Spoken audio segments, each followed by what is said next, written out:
You know that moment when you realize you've been working a job you never applied for? That's exactly what happened when I discovered I'd been serving as my wife's personal emotional support human for the past 3 years. And just like any employee who's tired of being overworked and underappreciated, I decided to hand in my resignation. It started innocently enough. She'd come home stressed from work, and I'd listen. She'd have friendship drama, and I'd offer solutions. Bad day at the gym? I was there with reassurance. But somewhere along the line, I became her full-time emotional janitor, cleaning up every mess in her head while my own problems sat in the corner collecting dust.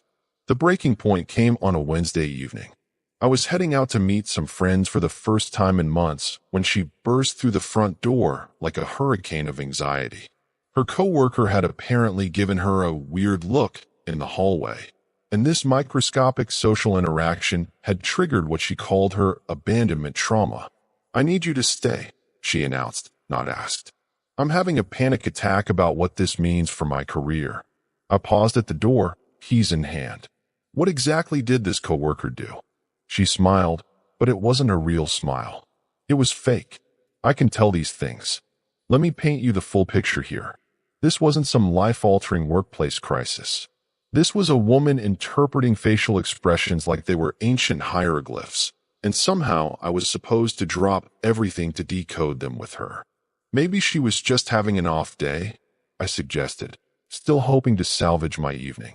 "You don't understand," she continued, settling into the couch like she was preparing for a 3-hour therapy session. "This triggers my deep-seated fear of professional rejection. I need to process this with you." Processing. That was her favorite word. Everything needed to be processed, analyzed, dissected, and then processed again. And guess who was always the unpaid processor? I looked at my phone. My friends were already at the bar, probably wondering where I was.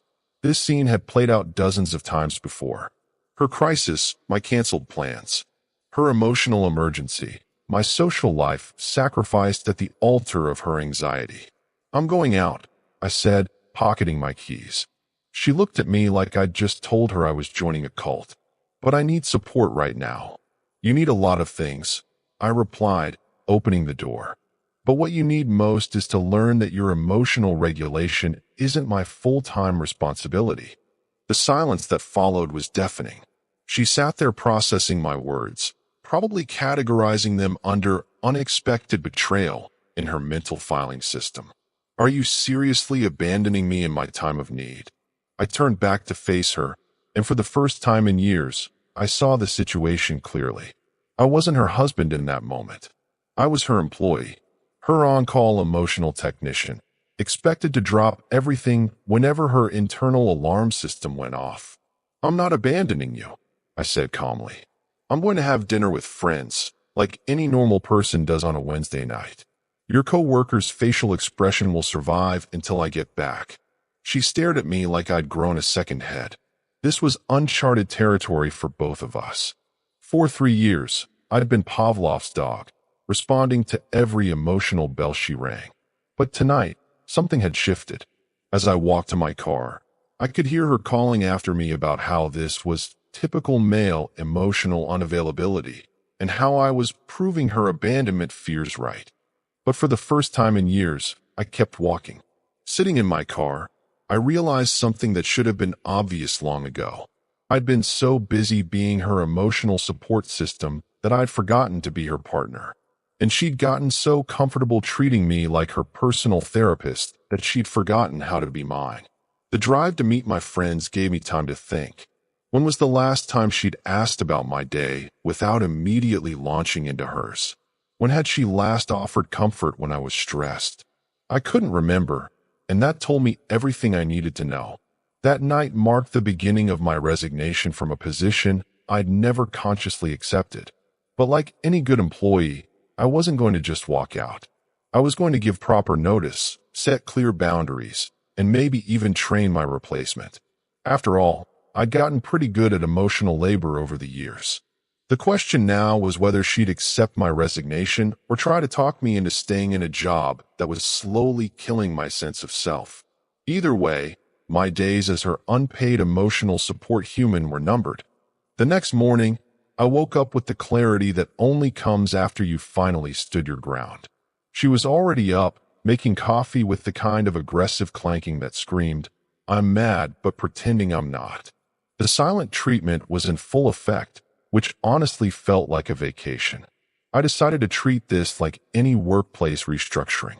If I was going to continue in any capacity as her emotional support, there needed to be clear job parameters, scheduled hours, and reasonable expectations. No more being on call 24/7 for every minor inconvenience life threw her way. "We need to talk," I announced over breakfast. She looked up from her phone, where she was probably crafting the perfect social media post about her emotionally unavailable husband. "Oh, now you want to talk? After abandoning me last night, I went to dinner with friends. Let's not rewrite history." I sat down across from her with my coffee. "But you're right. We do need to discuss some changes around here." "Changes?" She set her phone down, suddenly interested. "I've been thinking about our dynamic, and I realize I've been operating without any boundaries." "That stops now." She blinked slowly, processing this information like I'd just spoken in ancient Greek. "What kind of boundaries?" "Well, for starters, emotional support hours. Monday through Friday, 7 to 9 p.m. Weekends we can negotiate based on the severity of the situation." The look on her face was priceless.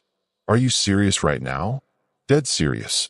I'm also implementing an emergency protocol. True emergencies, death in the family, actual medical crises, those get immediate attention. Your coworker's facial expressions don't qualify." She leaned back in her chair, arms crossed. "This is ridiculous. You can't schedule emotional support. Watch me. I've also been thinking about reciprocity. For every hour I spend listening to your problems, you spend equal time hearing about mine. Fair trade. Your problems?" She laughed, but it wasn't a happy sound. "What problems could you possibly have? You just abandon your wife and go party with your friends. See, that right there is the problem. You genuinely believe I don't have any struggles because you've never bothered to ask. When was the last time you asked how my day went without immediately interrupting with your own drama?" Silence. She was actually thinking about it, which told me everything. "I ask about your day all the time," she finally said, but her voice lacked conviction.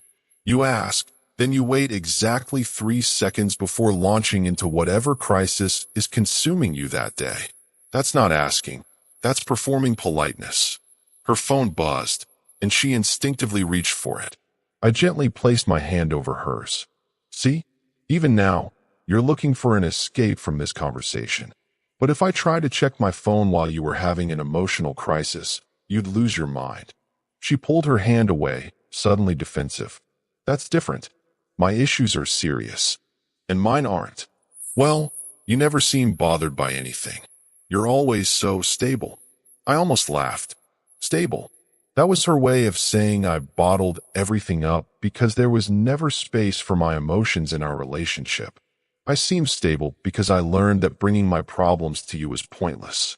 You'd either minimize them or somehow make them about you." "That's not true." "Really? Remember when I was stressed about my dad's health scare last month? What did you say?" She was quiet, probably trying to remember if she'd said anything at all. "You said, 'At least you have a good relationship with your father,' then spent 40 minutes talking about your daddy issues. I never got to finish telling you about the doctor's appointment." The recognition hit her face like a slap. She remembered now. "I was just trying to relate." "No, you were making it about you. There's a difference." She stood up abruptly, pacing to the window. "So what? You're going to punish me now? Withhold emotional support like some kind of manipulative game?" I stayed seated, calm. "I'm not withholding anything. I'm establishing healthy boundaries. The fact that you see boundaries as punishment tells me everything about how unhealthy this has become. This is crazy. Couples don't schedule emotional support. Healthy couples don't need to because they naturally give and take. We're not healthy. We're codependent, and I'm the one doing all the depending." She turned back to face me, and I could see the panic starting to set in. "For 3 years, She'd had unlimited access to my emotional labor, and now I was threatening to change the terms of service. What if I have a real emergency outside your stupid support hours? Define real emergency. I don't know. What if I'm having a panic attack? Then you can use the coping strategies your therapist taught you. Oh wait, you don't have a therapist because you have me instead. That hit home. She'd been using me as a free therapy service while refusing to get actual professional help. So you want me to pay for therapy now too? I want you to take responsibility for your own emotional well-being instead of outsourcing it to me. She was getting agitated now, pacing faster. This is so typical. The moment I need support, you turn into this cold, calculating person. The moment you need support every single day, multiple times a day, for things that most adults handle independently. I'm a sensitive person. Being sensitive doesn't mean everyone else has to manage your sensitivity for you. She stopped pacing and stared at me like she was seeing me for the first time. When did you become so mean? Mean. That was her nuclear option.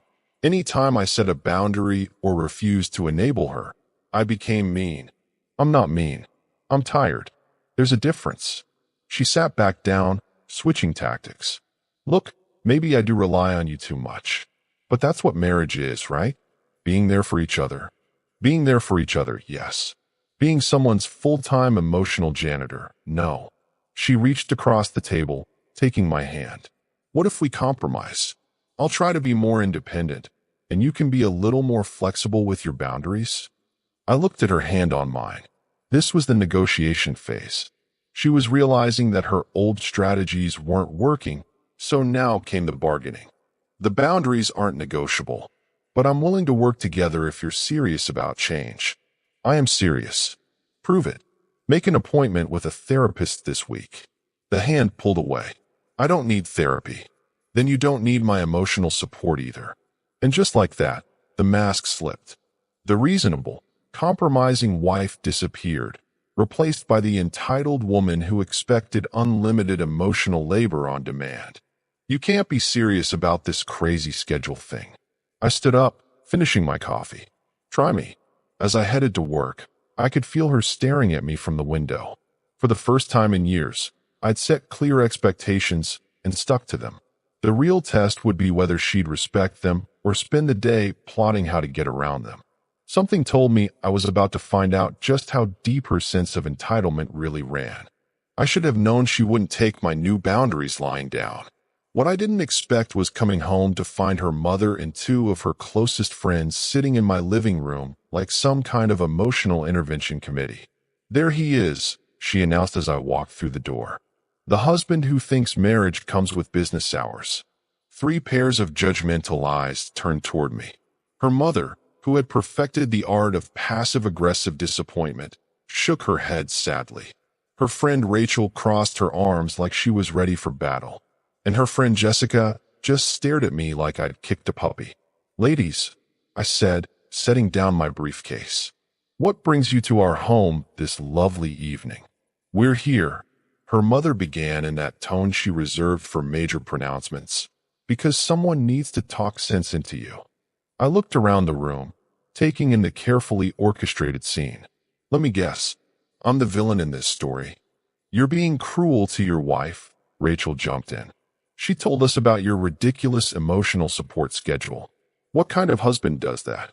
I sat down in my own chair, completely unfazed. The kind who's tired of being treated like an unpaid therapist. Marriage is about supporting each other, Jessica added, her voice dripping with righteousness. Absolutely, I agreed. Keyword being each other. As in both people. Mutual support.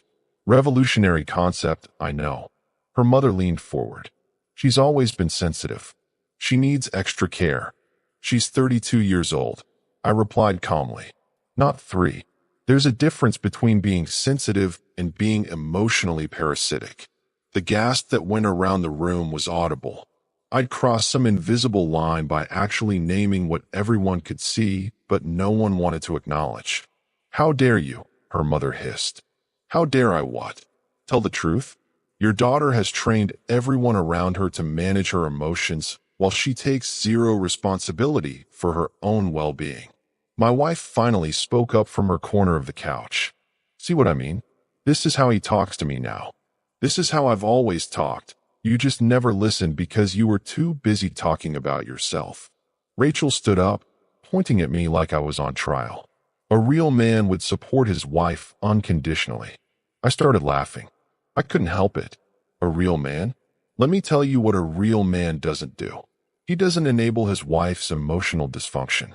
He doesn't sacrifice his own mental health to prop up someone who refuses to help herself.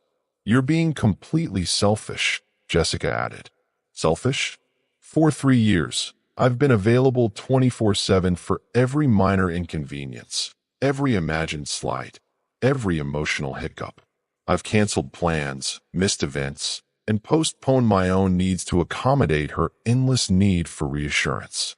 But the moment I asked for some balance, I'm selfish. Her mother tried a different approach. She just needs to know you care. I care enough to want her to grow up. Apparently, that makes me the bad guy. My wife was getting emotional now, right on cue. I can't believe you're saying these things in front of my family. Your family? You mean the same people who enabled this behavior for 30 years? Who taught you that your emotions are everyone else's responsibility? I turned to her mother. Tell me, when was the last time you told your daughter to handle something on her own? When did you ever suggest she might be overreacting? Silence. That's what I thought. You created this monster, and now you're upset that I won't feed it anymore. Rachel was getting agitated. She's not a monster. She's a human being with feelings. Everyone has feelings. Most people learn to manage them without requiring a full-time emotional support staff. You're supposed to be her partner, Jessica protested. Partner, yes. Emotional slave, no. My wife stood up dramatically. I should have known you'd be like this. All men are the same. There it is, I said, standing to face her. The nuclear option. When logic fails, blame all men everywhere. You don't understand what it's like to be vulnerable. Vulnerable? You think vulnerability means dumping all your emotional garbage on everyone around you? Real vulnerability means taking responsibility for your own healing. Her mother was shaking her head. I raised her to express her emotions. You raised her to weaponize them. There's a difference. This is exactly the kind of emotional unavailability that drives women away, Rachel announced. I turned to her with genuine curiosity. Tell me, Rachel, how's your marriage going? Her face went red. That's not relevant. Divorced twice, right? Maybe your relationship advice isn't as solid as you think. That's completely different. Is it? Or do you have the same problem she does? Expecting men to be your emotional janitors while offering nothing in return. Jessica tried to redirect. This isn't about us. It's about your wife. My wife who hasn't asked about my day once in the past month. My wife who interrupted my phone call with my sick father to complain about her lunch being too cold. My wife who had a meltdown because the grocery store was out of her favorite yogurt. They were all staring at me now, probably trying to figure out how I'd gone from doormat to defendant to prosecutor.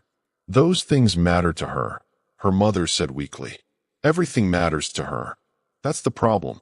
When everything is a crisis, nothing is a crisis.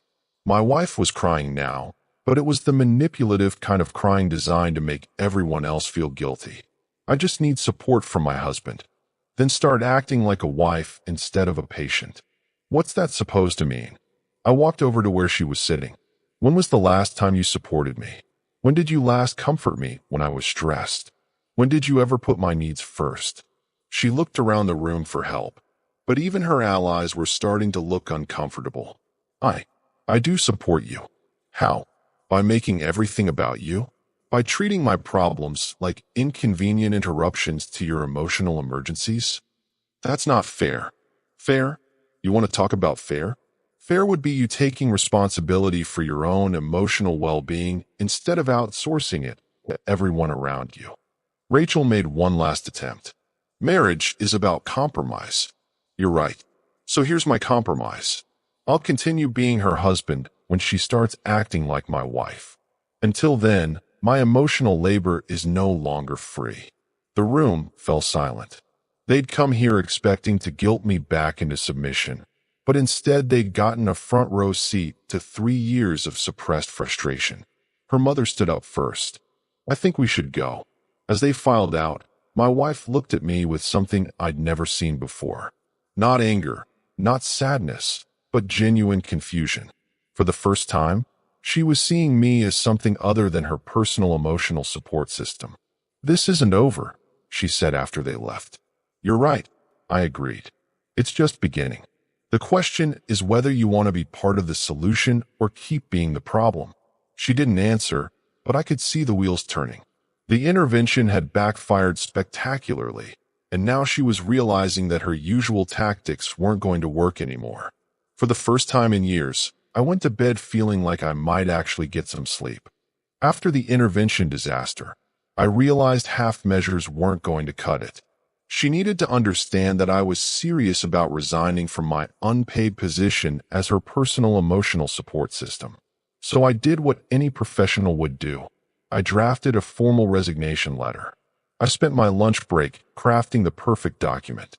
By the time I finished, I had a masterpiece of corporate sarcasm that would make any HR department weep with joy.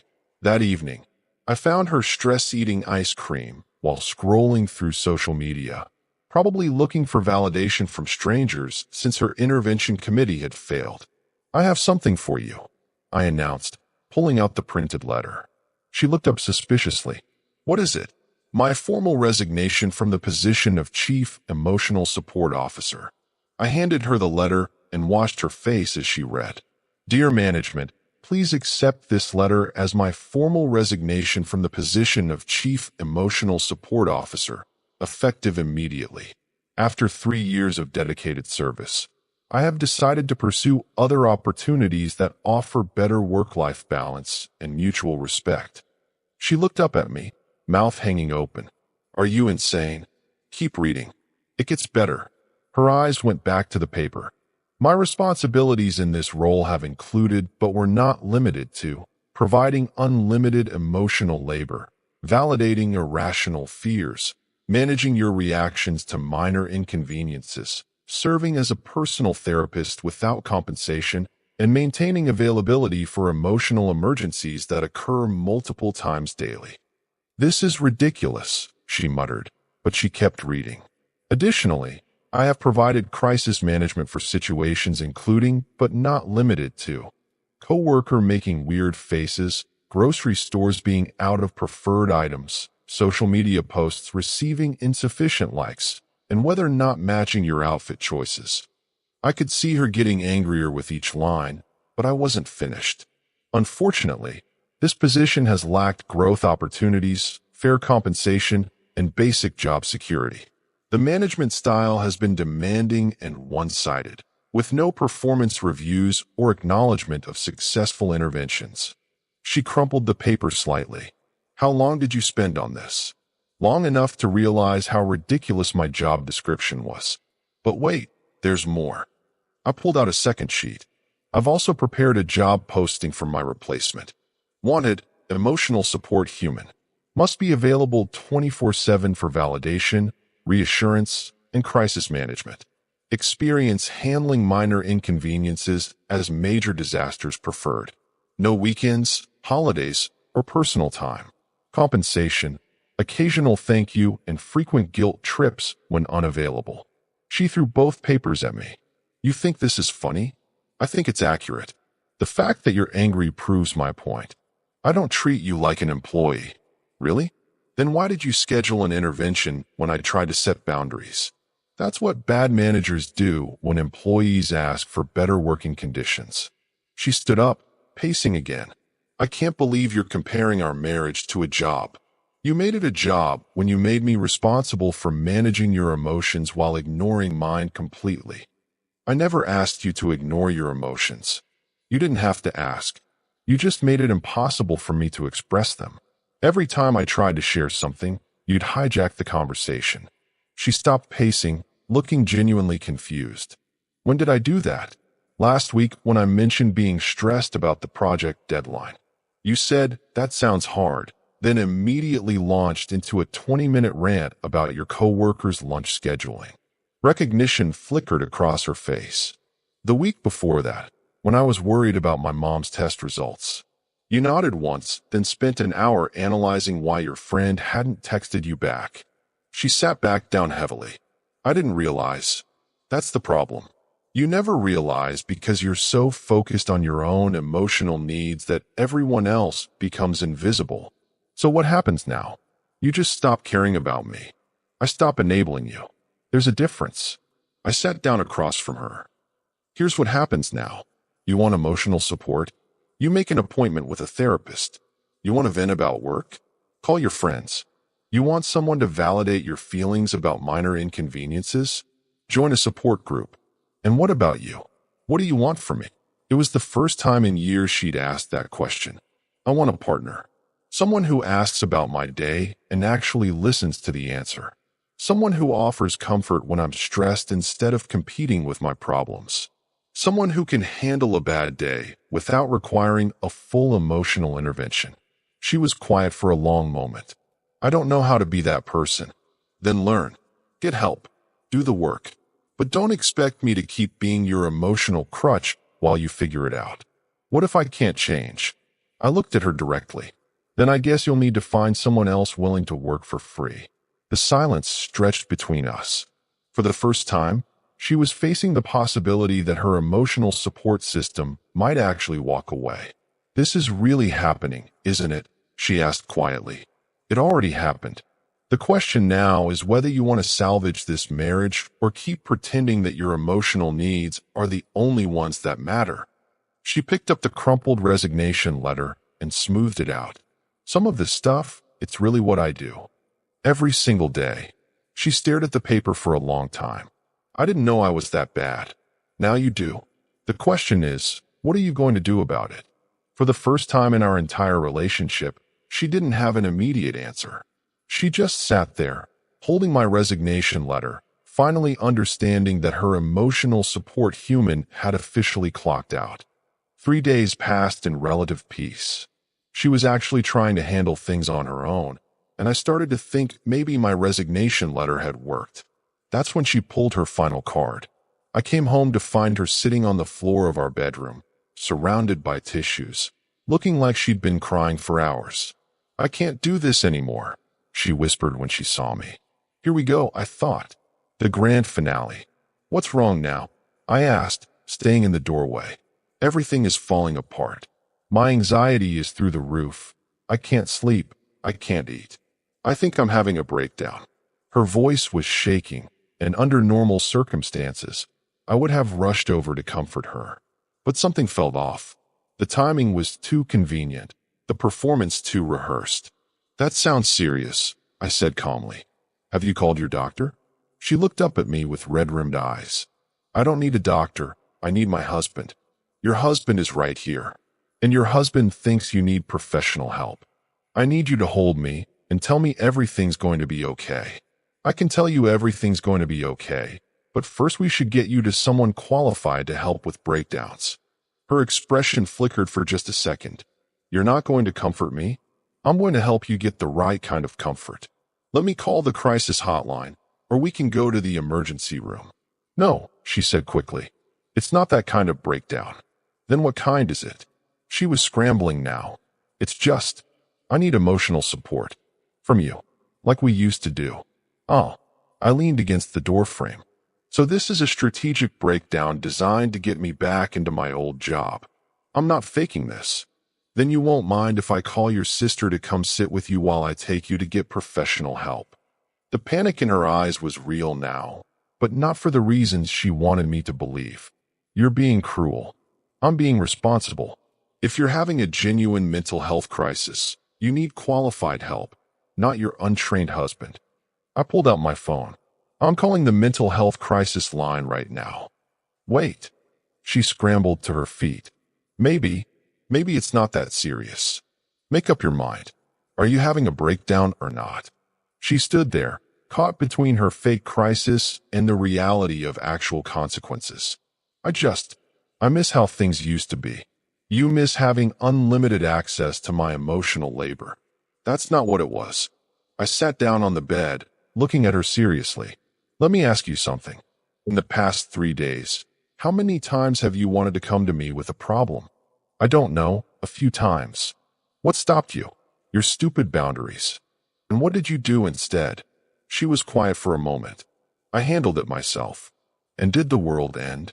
No, but what? You survived. You dealt with your own emotions. You functioned like an adult. It was hard. Everything worthwhile is hard.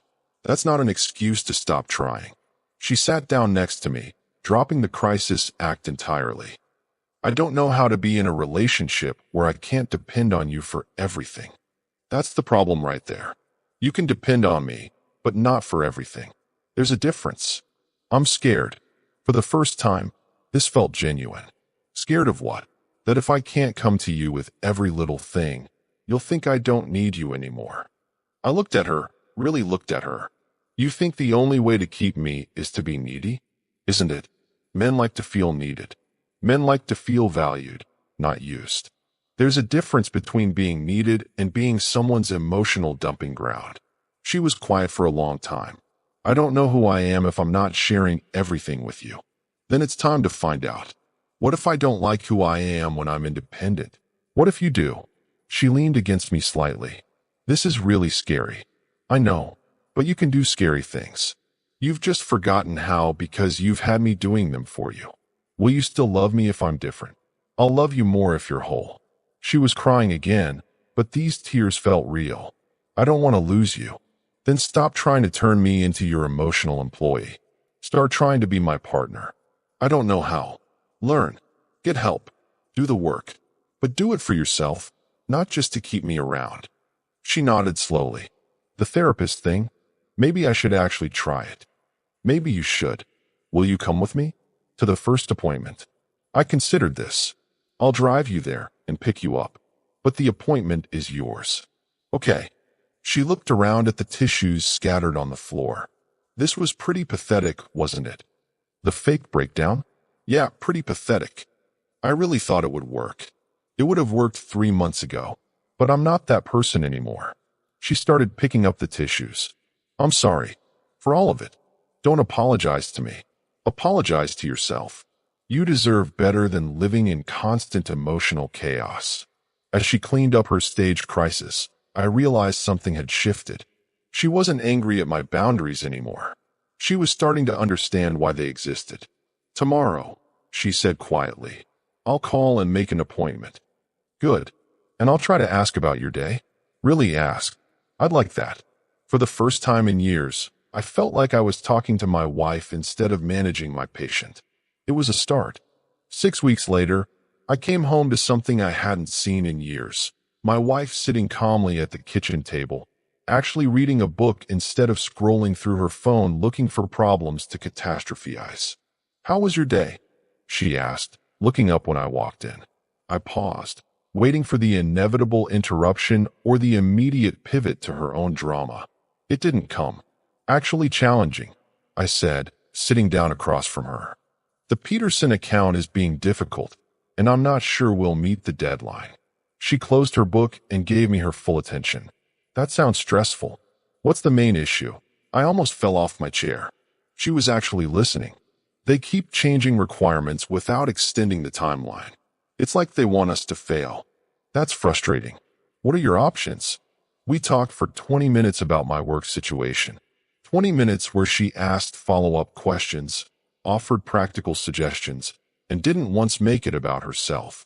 Your therapy sessions are paying off, I said finally. She smiled, and it wasn't the desperate, attention-seeking smile I'd grown used to. Dr. Martinez is helping me understand the difference between sharing and dumping. What's the difference? Sharing is when you want connection.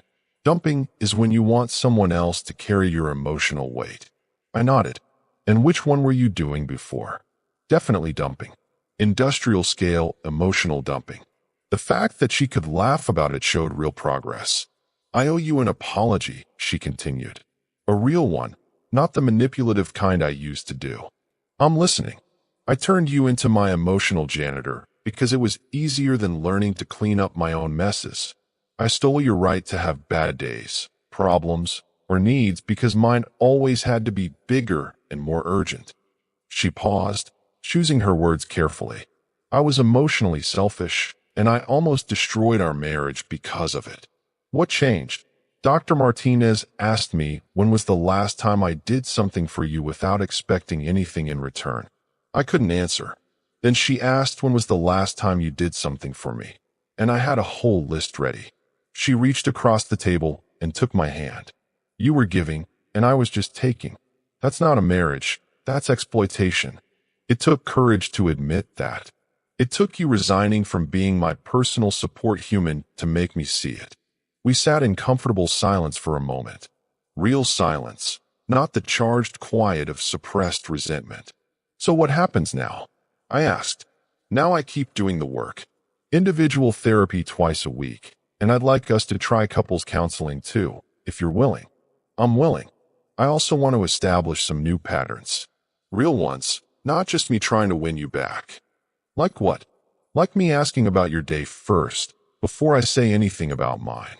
Like checking in with you when you seem stressed, instead of assuming you're fine because you don't broadcast every emotion. She pulled out a small notebook. I've been keeping track of how often I bring up my problems versus asking about yours. The ratio was embarrassing. You don't have to keep a scorecard. For now I do. I need to retrain my brain to think about someone other than myself. I squeezed her hand. This is good progress. There's something else. She looked nervous. I want to apologize to your friends.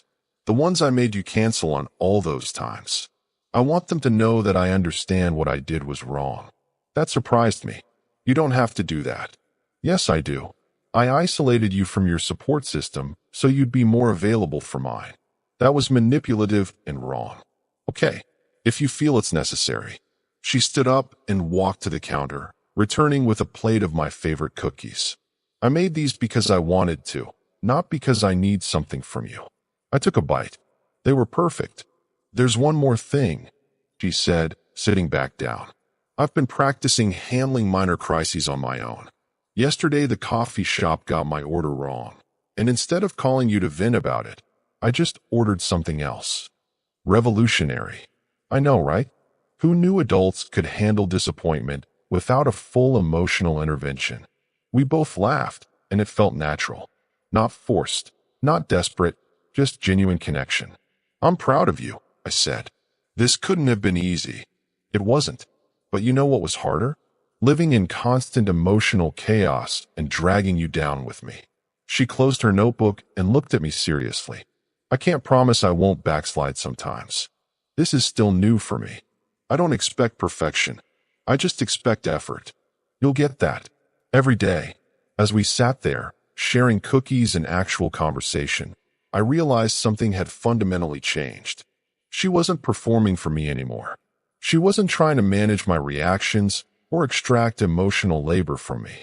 For the first time in years, I was sitting across from my wife, not my patient. So, she said, smiling, am I officially rehired as your partner? You never lost the job. You just forgot how to do it. Well, I'm ready to get back to work. Equal partnership this time. I raised my coffee mug. To boundaries, therapy, and emotional adults who can handle their own feelings. She clinked her mug against mine. To resigning from jobs we never applied for and finding our way back to each other. As we sat there in our kitchen, talking like actual partners for the first time in years, I knew my resignation from the position of Chief Emotional Support Officer had been the best career move I'd ever made. Sometimes you have to quit the wrong job to find the right relationship. Our story has come to an end. If you've made it this far, how about subscribing to our channel?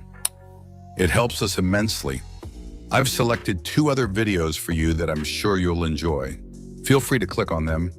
I'll be waiting for you in the next story. See you soon.